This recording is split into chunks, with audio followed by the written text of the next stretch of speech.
Detail ہم اور اس کے ساتھ ہم اپنے پروگرام کا آغاز جیسے ہمیشہ سے ایک حدیث سے کرتے ہیں. تو دیکھتے ہیں وضو کی سنتوں کے بارے میں. لاسٹ ٹائم بھی ہم دیکھ رہے تھے مشکات المصابیح میں ہے کہ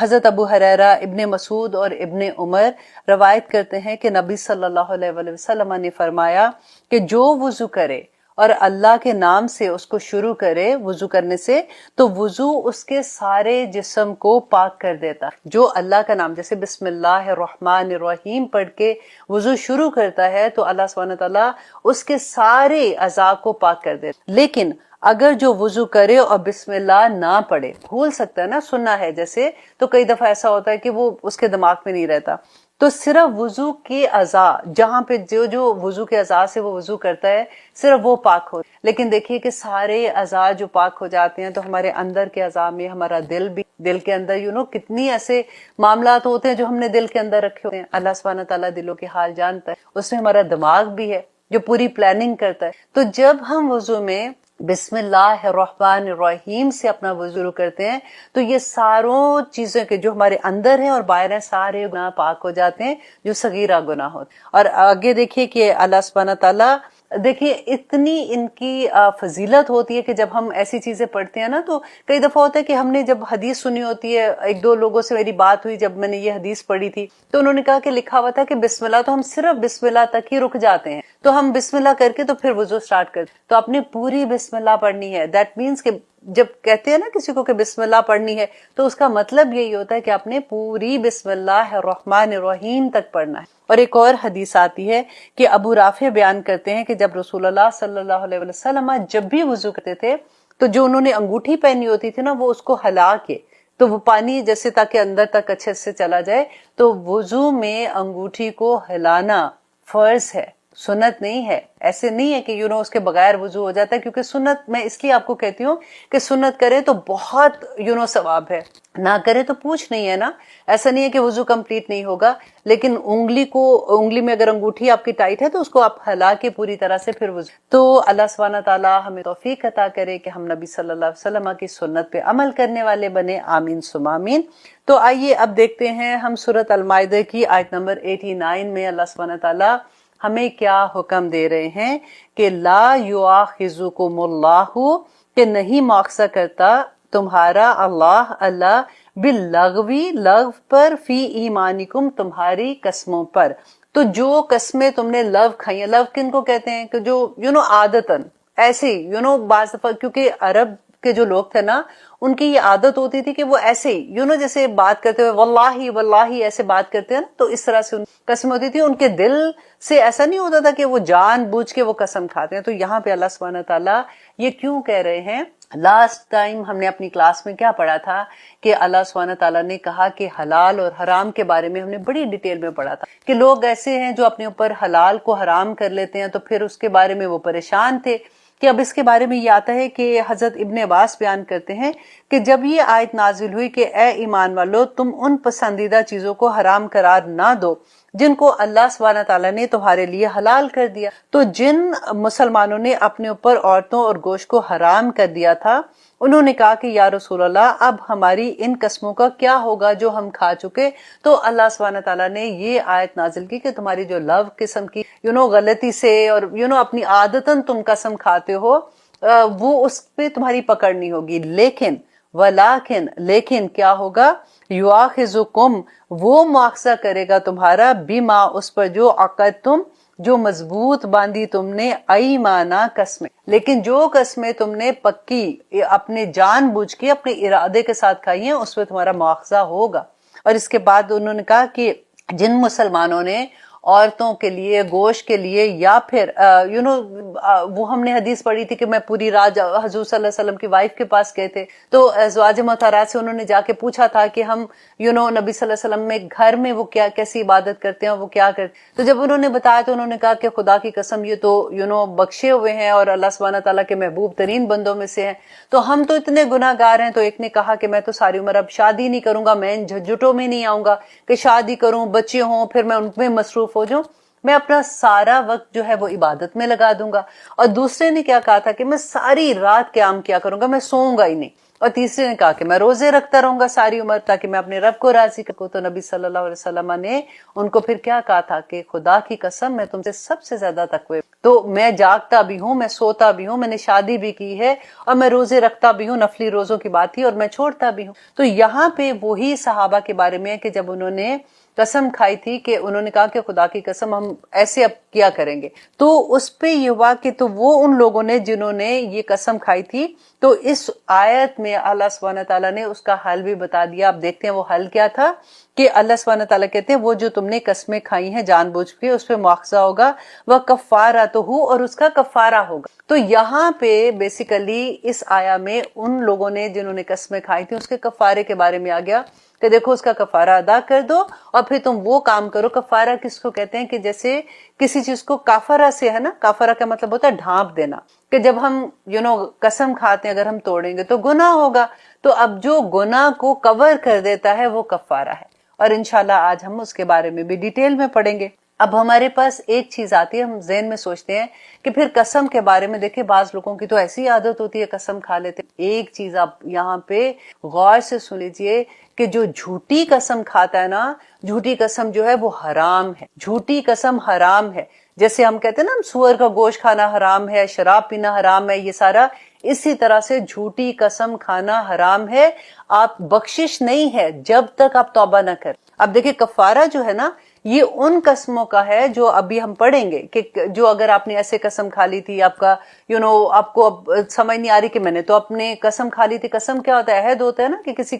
کسی کو گواہ بنا کے قسم کھاتے کہ بھئی میں اب یہ نہیں کروں گا. تو اب وہ قسم اگر آپ نے کھائی جو حلال چیزوں کی تھی تو اب کیا کریں گے؟ تو اب آپ کفارہ دے دیں اور آپ وہ کام کریں جو حلال ہے. لیکن اگر آپ نے جھوٹی قسم کھائی ہے نا تو کفارہ نہیں ہے، اس پہ آپ کو توبہ کرنی پڑے گی، وہ کیونکہ جھوٹی قسم حرام ہے. اور اب یہاں پہ انشاءاللہ ہم اس کی پوری ڈیٹیل بھی آگے دیکھیں گے کہ ہمارے ذہن میں ایک بات آتی ہے کہ اللہ سبحانہ تعالیٰ نے پھر کیا مطلب کیا قسمیں بالکل قسم کھائی نہ؟ تو اللہ سبحانہ تعالیٰ نے تو قرآن میں بہت جگہ پہ جیسے والتین والزیتون کہا، اور ایک دفعہ اللہ سبحانہ تعالیٰ نے کہا لا اقسم بہذا البلد کے، اور اس کے علاوہ اللہ سبحانہ تعالیٰ نے کہا والضحیٰ واللیل اذا سجا ما ودعک ربک وما قلی. تو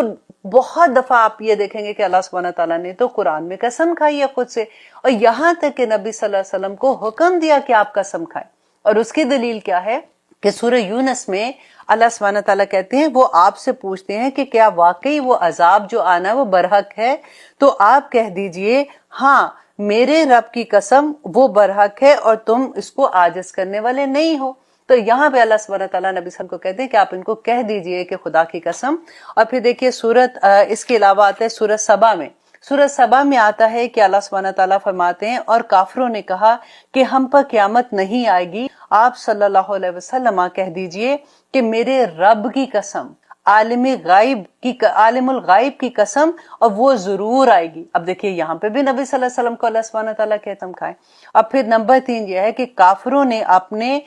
فاسد گمان سے کہا کہ وہ مرنے کے بعد ہرگز اٹھائے نہیں جائیں گے. آپ کہہ دیجئے کہ کیوں نہیں میرے رب کی قسم تم ضرور اٹھائے جاؤ. قرآن پاک میں اس کا اور بہت سی اور جگہوں پہ ایسے ملتا ہے کہ جو قسم ہے وہ نبی صلی اللہ علیہ وسلم کو اللہ سبحانہ تعالیٰ نے کہا کہ آپ یہ قسم کھا کے ان کو بتائیے کہ یہ ایسا ہوگا. پھر اس کے علاوہ ہمیں حدیث میں ملتا ہے کہ نبی صلی اللہ علیہ وسلم نے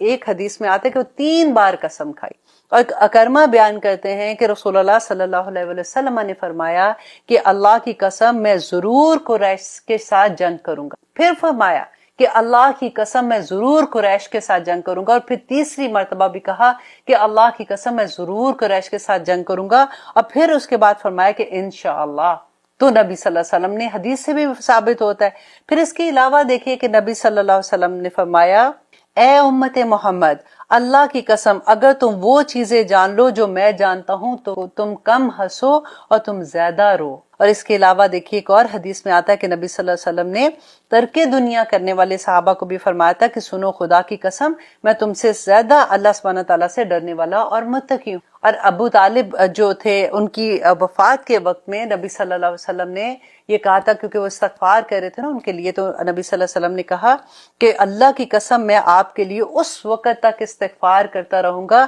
جب تک کہ مجھے آپ کی استغفار کرنے سے منع نہ کیا. یہاں تک حدیث میں اب دیکھیے پھر کوشچن یہ آتا ہے تو پھر قسم کس کی کھائے، مطلب کیا قسم کھا سکتے ہیں کہ پھر نہیں کھا سکتے؟ تو قسم جو ہے وہ صرف اللہ سبحانہ تعالیٰ کی ذات اور اللہ سبحانہ تعالیٰ کے ایٹریبیوٹ، جیسے اللہ سبحانہ تعالیٰ، جیسے نبی صلی اللہ علیہ وسلم نے کہا نا کہ اللہ سبحانہ تعالیٰ کی ذات کی قسم، خدا جو اکثر احادیث میں بھی جیسے آتا ہے، تو صرف اللہ کی قسم آپ کھا سکتے ہیں، اور اللہ سبحانہ تعالیٰ کی جو ایٹریبیوٹس ہیں، جو اس کی صفات ہیں، اس کی قسم کھا سکتے ہیں، اس کے علاوہ کوئی قسم نہیں کھا سکتے۔ جیسے اکثر ہوتا ہے نا کہ ہمیں کیا لگتا ہے کہ جیسے آپ اکثر یہ سنتے ہیں کہ کبھی کسی نے کسی کے سامنے کوئی بات کرنی ہو تو اس میں کوئی مان نہیں رہا فار ایگزامپل، تو اکثر لوگ کیا کہتے ہیں،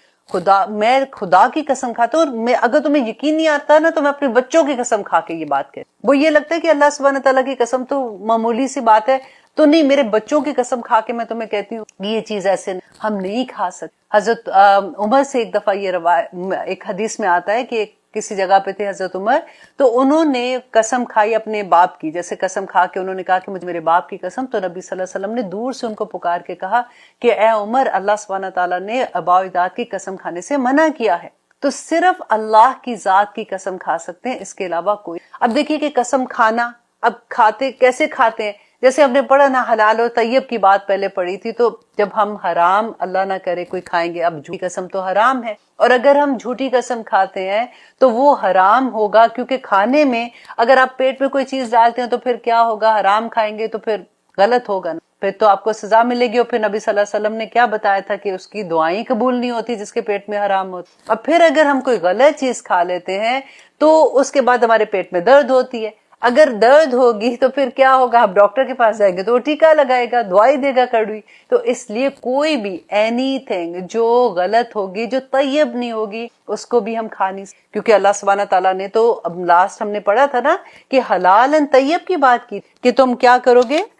کہ آگے ہم نے کیا پڑھا تھا کہ اللہ سبحانہ تعالیٰ نے کہا تھا کہ واکلو، اور کھاؤ، مما، اس میں سے رزقکم اللہ، جو رزق دیا اللہ نے۔ کون سا رزق دیا؟ حلالن و طیبن۔ حلال ہونا ضروری ہے نا، حلال تو آپ حرام نہیں کھا سکتے، لیکن اس کے ساتھ شرط کیا ہے کہ طیب کی، کیوں آپ کو بتا رہی ہوں کیونکہ آج کے انشاءاللہ پروگرام میں اس کے بارے میں اور ڈیٹیل بھی آئے گی کہ طیب کیوں حلال کے ساتھ ہے، اور اگر طیب نہیں ہوگا تو کیا وہ کھانا ہم کھا سکتے ہیں کہ نہیں کھا سکتے، وہ تو حرام کے اس کے اندر تو نہیں چلا جاتا کہیں۔ تو انشاءاللہ ہم آج کے پروگرام میں بہت ڈیٹیل میں اس کے بارے میں بھی جانیں گے۔ تو اب لیتے ہیں ایک چھوٹی سی بریک، پھر دیکھتے ہیں کہ آگے اللہ سبحانہ۔ آپ دیکھ رہے ہیں قرآن میری زندگی، الحمدللہ ہم کر رہے ہیں سورۃ المائدہ آیت نمبر 89، جس میں ہم یہ دیکھ رہے تھے کہ اللہ سبحانہ تعالیٰ کہہ رہے ہیں کہ اگر تم لو قسمیں کھاتے ہو، ایسی عادتاً اگر قسم کھاتے ہو، اس میں تمہاری پکڑ نہیں ہے، لیکن اگر تم جان بوجھ کے ارادے کے ساتھ قسم کھاتے ہو تو تمہاری اس پہ پکڑ ہے۔ تو اب وہاں پہ ہم یہ دیکھیں گے کہ قسم کی قسمیں دیکھتے ہیں کہ کتنے ہیں۔ نمبر 1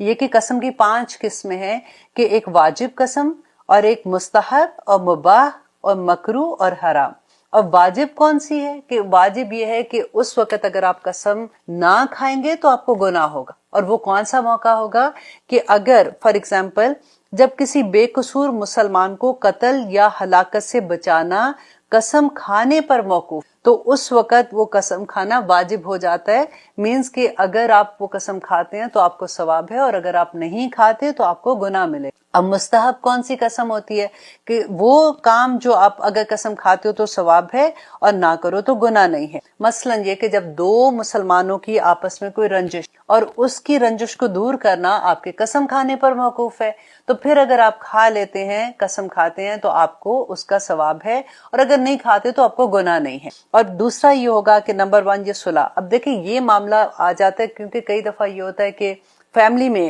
آپس میں بہن بھائیوں میں لڑائی ہے، یا پھر ایسی جگہ پہ دوستوں میں لڑائی ہے، مسلمان کے آپس میں، تو اس وقت اگر آپ کو یہ لگتا ہے کہ کسی کی رنجش ہو سکتی ہے، کسی کی صلح ہو سکتی ہے، اور آپ کو پتا ہے، کیونکہ پتہ ہے یہاں پہ بات صرف یہ بتائی جا رہی ہے کہ کئی دفعہ لوگ اتنا ڈرتے ہیں نا، وہ کہتے ہیں کہ نہیں قسم کھانی نہیں ہے ہم نے۔ اور پھر دوسرا یہ ہوتا ہے کہ قسم کھائیں گے تو کس طرح سے، مطلب کہیں ہماری پکڑ نہ ہو جائے، ہم کیوں کسی کے خواہ معاملات میں آ جائیں۔ لیکن اگر آپ کو یہ پتا ہے کہ یہ بات سچ ہے اور آپ ادھر جا کے اگر آپ کہتے ہیں اور آپ کو یہ لگتا ہے کہ وہ نہیں کر رہے تو آپ اس میں اللہ کی قسم کھا سکتے ہیں کہ کسی کی رنجش آپس میں دور ہو جاتی ہے۔ اب یہاں پہ دوسرا یہ ہے کہ ان کی صلح کرانا اور قسم کھانے پر موقوف ہوتا ہے، تو پھر آپ کھا سکتے ہیں، یا کسی مسلمان کے دل سے کینہ کو زائل کرنا ہو تو اس وقت بھی آپ قسم کھا سکتے ہیں، اور ایسی قسم کو مستحب کہتے ہیں۔ اور نمبر 3 یہ ہے کہ اس میں کسی کے شر کو رفع کرنے کے وقت بھی قسم کھائی جا سکتی ہے۔ اب نمبر 3 میں آتا ہے مباح۔ مباح قسم کون سی ہے کہ جس چیز کے سچ ہونے کا کوئی ایسی خبر ہے کہ آپ کو یقین ہے کہ یہ خبر سچی ہے، تو اس وقت آپ قسم کھا سکتے ہیں، اور ایسی قسم کو مباح کہتے ہیں۔ اور مکروہ قسم کون سی ہے کہ نہ گناہ ہے نہ ثواب ہے، کہ کسی مکروہ کام کے کرنے پر یا مستحب کام کے چھوڑنے پر قسم کھائی جائے۔ اور اس کی اگزامپل کون سی تھی کہ حضرت ابو بکر نے، جو حضرت مستعد جو تھے نا ان کے رشتہ دار تھے، اور جب حضرت عائشہ پہ انہوں نے تہمت لگائی تھی اور حضرت ابوبکر صدیق کو جب پتہ چلا تھا تو ان کو بہت غصہ آیا تھا کہ ان لوگوں نے میں تو ان کی کفالت کرتا ہوں اور اس کے باوجود انہوں نے اس کا بھی لحاظ نہیں رکھا، تو آج کے بعد میں ان کی ہیلپ نہیں کروں گا۔ تو اللہ سبحانہ تعالیٰ نے قرآن میں آیت نازل کر دی، انہوں نے کہا کہ حضرت ابوبکر نے کہا کہ نہیں، میں نے جو کچھ اپنی قسم کھائی ہے میں اس کو واپس لیتا ہوں۔ تو ایسی قسم جو مستحب کام تھا جو وہ کر رہے تھے، اور اگر وہ وہ نہیں کرنا چاہ رہے تھے اور اس پہ قسم کھاتے ہیں تو ان قسموں پہ وہ کفارہ دے سکتے ہیں۔ تو اللہ سبحانہ تعالیٰ یہاں پہ یہ بتا رہے ہیں کہ ایسی قسم جو ہے یہ مکروہ ہوتی ہے۔ اچھا، اب پانچویں بات کیا ہے کہ حرام قسم کون سی ہے کہ وہ جھوٹی ہے، آپ کو پتہ ہے کہ جھوٹ ہے اور آپ پھر بھی کہہ رہے ہیں۔ اب دیکھیے کہ کتنی آگے اس کی جو ہمیں ملتی ہے، ایک حدیث ملتی ہے، تو پھر اتنا ڈر لگتا ہے کہ اللہ سبحانہ تعالیٰ کہتے ہیں کہ سورۃ آل عمران میں بھی اللہ سبحانہ تعالیٰ، حدیث میں انشاءاللہ آپ کو آگے سناتی ہوں، کہ سورۃ آل عمران میں اللہ سبحانہ تعالیٰ فرماتے ہیں کہ بے شک جو لوگ اللہ کے عہد اور اپنی قسموں کے عوض تھوڑی سی قیمت لے لیتے ہیں، اب آپ یہاں پہ ذرا رک کے دیکھیے کہ جب کاروبار میں لوگ کہتے ہیں کہ کبھی ہوتا اپنی پروڈکٹ بیچنے جھوٹ بول دیتے ہیں، کبھی ہوتا کسی نے اپنی گاڑی بیچنی ہے تو اس کے اندر کوئی ایسا کوئی ایسی چیز ہے کہ آپ کو چاہیے کہ آپ دوسروں کو بتا دیں تاکہ ان کو پریشانی نہیں ہو، لیکن آپ ان کو چھپا دیتے ہیں۔ یا پھر آپ کپڑوں کا فار ایگزامپل کاروبار ہے تو اس وقت آپ کو یہ لگتا ہے کہ اس کپڑے میں یہ کمی تھی یا یہاں پہ یہ پرابلم تھی، یا جیسے ہوتا ہے نا کہ کوئی نقص ہو جاتا ہے کسی چیز کے اندر تو وہ آپ چھپا لیتے۔ اب دیکھیے جب ہم شاپنگ کر لیے جاتے ہیں، آپ کے اکثر لوگوں کو یہ واسطہ پڑا ہوگا کہ کتنا جھوٹ بولتے ہیں۔ اگر آپ، میں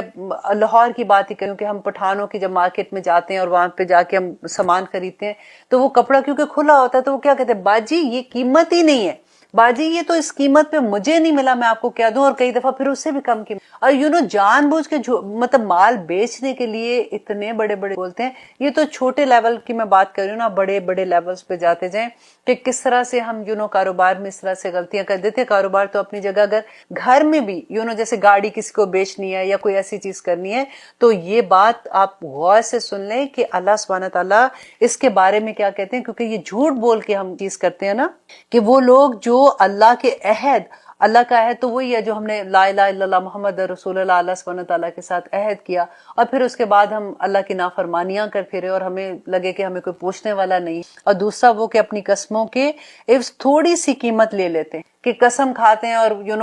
دوسروں کو یقین دلا دیتے ہیں نا کہ میں جو بات کہہ رہا ہوں وہ سچ کہہ رہا ہوں، اور تھوڑی سی قیمت کے لیے کہ ہمیں پروفٹ زیادہ مل جائے گا، تو اللہ سبحانہ تعالیٰ نے کیا کہا کہ ان کے لیے آخرت میں کوئی حصہ نہیں، اور نہ اللہ ان سے قیامت کے دن کلام فرمائیں گے اور نہ ان کو پاک کریں گے اور نہ ہی ان کی طرف نظر رحمت کریں گے۔ اللہ اکبر۔ اور ان کے لیے دردناک عذاب ہو۔ Can we afford this؟ دیکھیے ہمیں کئی دفعہ ہوتا ہے نا کہ ہمیں پتہ نہیں ہوتا، اس کی انٹینسٹی نہیں سمجھ آتی ہے تو کئی دفعہ ہم ایسے کہہ دیتے ہیں، لیکن دیکھیے کہ اللہ سبحانہ تعالیٰ کتنی، نہ اللہ سبحانہ تعالیٰ قیامت کی طرف نظر رحمت کریں گے، ان کی طرف دیکھیں گے بھی نہیں۔ اللہ سبحانہ تعالیٰ کہتے ہیں کہ وہ دردناک عذاب ہوگا، ان کا کوئی حصہ نہیں ہوگا قیامت میں۔ اللہ۔ حضرت ابو امامہ کہتے ہیں، جو میں آپ کو کہہ رہی تھی نا کہ میں حدیث بھی آپ کو سناؤں گی انشاءاللہ، کہ حضرت ابو امامہ رحمہ اللہ رضی اللہ عنہ بیان کرتے ہیں کہ رسول اللہ صلی اللہ علیہ وسلم نے فرمایا کہ جو شخص جھوٹی قسم کھا کر کوئی فیصلہ اپنے حق میں کروا لیتا ہے، جیسے عدالتوں میں بھی ہوتا ہے کہ یا عدالتوں کی بات آتی ہے تو ہم ذرا بڑے پکچر میں چلے جاتے ہیں، ذرا چھوٹی چھوٹی پکچر میں رہ کے ذرا اچھے سے سمجھ آ جاتی ہے کہ ہمارے گھر میں کوئی معاملہ ایسا ہو گیا کہ ہمیں کوئی بات کو بتانا ہے، فار ایگزامپل بہن بھائیوں میں بھی ہو جاتا ہے، آپس میں ماں باپ کے ساتھ بچے جب بیٹھے ہوتے ہیں، کوئی معاملہ آ جاتا ہے، وراثت کا معاملہ آ جاتا ہے، کوئی بھی ایسی چیز آ جاتی ہے کہ جب بندہ جھوٹی قسم کھا کے وہ معاملہ اپنے حق میں کرا لیتا ہے، یہ بات اپنے حق میں کرا لیتا ہے، تو نبی صلی اللہ علیہ وسلم نے اس کے بارے میں کیا کہا تھا کہ جو اپنے حق میں فیصلہ کرا لیتا ہے اس کا ٹھکانہ دوزخ ہے۔ کیونکہ دیکھیے مومن، آپ کو وہ یاد ہے نا، میں نے حدیث آپ کو بہت دفعہ سنائی تھی کہ نبی صلی اللہ علیہ وسلم سے صحابہ نے پوچھا تھا کہ کیا مومن جو ہیں وہ بزدل ہو سکتے ہیں؟ تو نبی صلی اللہ علیہ وسلم نے کیا کہا تھا؟ احد کے جب جنگ کے لیے جا رہے تھے اور کچھ صحابہ واپس جا رہے تھے اور کچھ انہوں نے پلان کر لیا تھا کہ ہم واپس جائیں گے، اور وہ ڈر گئے تھے، بزدل ہو گئے تھے، تو اس وقت کی بات آ رہی تھی کہ نبی صلی اللہ علیہ وسلم، ہاں مومن بزدل ہو سکتا ہے لیکن مومن جھوٹا نہیں ہو سکتا۔ اور آج آپ دیکھ ہمارے ارد گرد کتنی چیزیں ایسی ہو گئی ہیں کہ جو جھوٹ پہ مبنی۔ اللہ سبحانہ تعالیٰ ہمیں بچائے، کیونکہ دیکھیں اس کی انٹینسٹی دیکھنے کی ضرورت ہے کہ اگر جھوٹ کے اوپر آپ کوئی عمارت کھڑی کرتے ہیں، یا جھوٹ پہ آپ کوئی ریلیشن شپ کھڑا کرتے ہیں، یا جھوٹ کے اوپر آپ اپنی دوستیاں یا اپنے کاروبار یا اپنی ہر چیز کو آپ کسی بھی لیول پہ اس کو دیکھ لی، تو اس کا انجام کیا ہوگا؟ اس کا انجام اچھا نہیں ہو سکتا نا۔ اور پھر آگے دیکھیے کہ اللہ سبحانہ تعالیٰ نے جو کفارے کے لیے کہا کہ اب اگر کوئی قسم کھا لیتا ہے مستحب چیز کے لیے یا پھر ایسی چیز کے لیے جس کی اجازت تھی، اور اس نے قسم کھا لی، تو اب وہ کیا کرے گا کہ اس کے لیے کفارہ کیا ہوگا؟ اطعامو، کہ کھانا کھلانا ہے، عشرتی 10 مساکینہ مسکین کو، من اوسطی اوسط درجے کا، ماں جو تطعمون جو تم کھلاتے ہو، اہلیکم اپنے گھر والوں کو۔ نمبر 1 کہ آپ نے 10 مسکینوں کو کھانا کھلانا ہے۔ اب کئی دفعہ ایسا ہوتا ہے کہ جب میں نے پہلی دفعہ یہ پڑھا تھا تو پھر یاد آتا ہے کہ ہمیں کیونکہ اتنا احساس نہیں ہوتا کہ بچپن میں، تو یہ کئی دفعہ ایسا ہوتا ہے کہ بہن بھائیوں میں کبھی لڑائی ہوتی ہے، ہم چھوٹے ہوتے ہیں، ماں باپ کے سامنے ڈانٹ پڑی ہوتی ہے، تو ہمیں پتہ بھی ہوتا ہے کہ ہم جھوٹ بول رہے ہیں، تو ہم کہتے ہیں نہیں امی قسم سے میں نے یہ کام نہیں کیا تھا، تو پھر وہ تو جان بوجھ کے تو قسم کھائی، پتا تھا کہ جھوٹی ہے۔ ایک تو تھا کہ یہ لو قسموں میں نہیں آتا، تو پھر اگر ایسی قسمیں کھائی ہوئی ہیں